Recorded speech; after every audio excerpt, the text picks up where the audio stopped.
few moments later. Bismillahirrahmanirrahim. Assalamualaikum warahmatullahi wabarakatuh. Saya Rahmadani dengan NIM 2320203886208052 dari jurusan Pendidikan Agama Islam Fakultas Tarbiyah dari kampus Institut Agama Islam Negeri Parepare.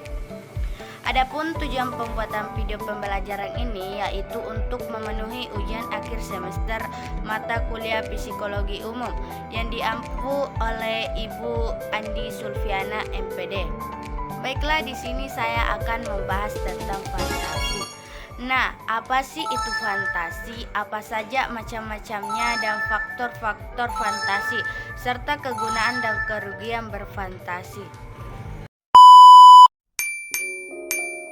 Setiap orang pasti pernah mengalami yang namanya fantasi. Bahkan sering dialami oleh setiap orang, mulai dari anak kecil hingga anak dewasa. Fantasi adalah yang berhubungan dengan khayalan atau dengan sesuatu yang tidak benar-benar ada dan hanya ada dalam benak atau pikiran saja. Kata lain dari fantasi adalah imajinasi. Menurut Yanto Subianto, fantasi adalah kemampuan untuk jiwa untuk membentuk ketanggapan-tanggapan atau bayangan-bayangan baru. Macam-macam fantasi. Fantasi itu ada 6. Yang pertama yaitu fantasi disadari.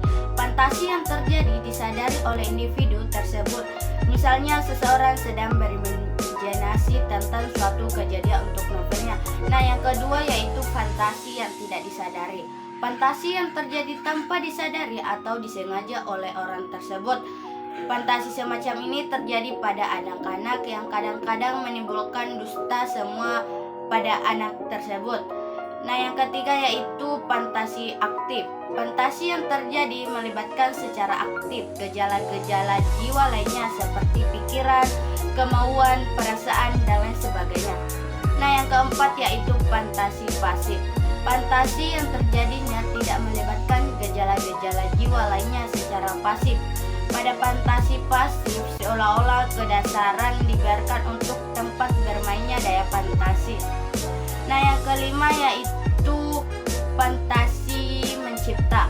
Fantasi aktif yang mampu menghasilkan karya kreatif, misalnya lagu, lukisan, cerpen, novel, dan lain-lainnya. Nah, yang terakhir yaitu fantasi tuntunan.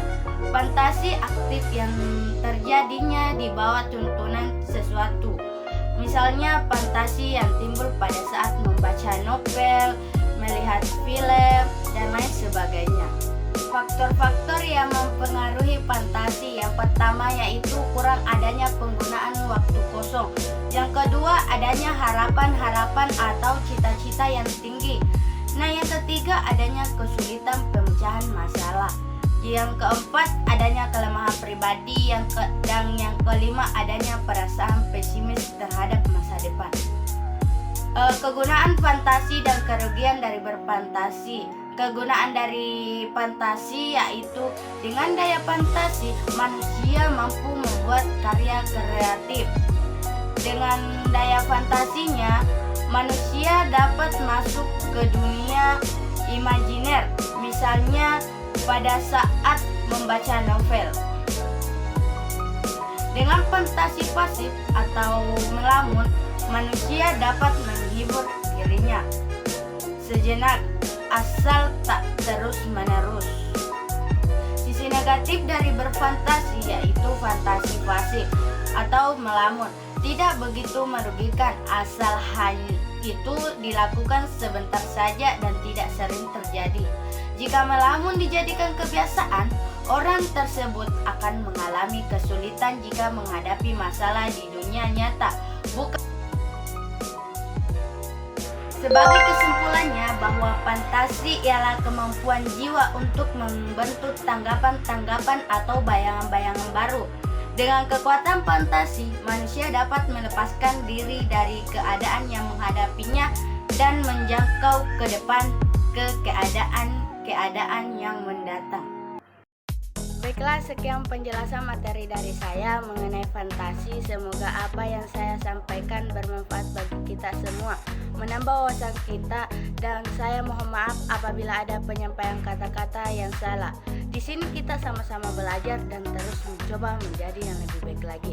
Saya akhiri dengan wallahu muwaffiq ila aqwamit thariq. Wassalamualaikum warahmatullahi wabarakatuh. Apapun kata orang lain, belajar dan belajar keraslah untuk mencapai kesuksesan.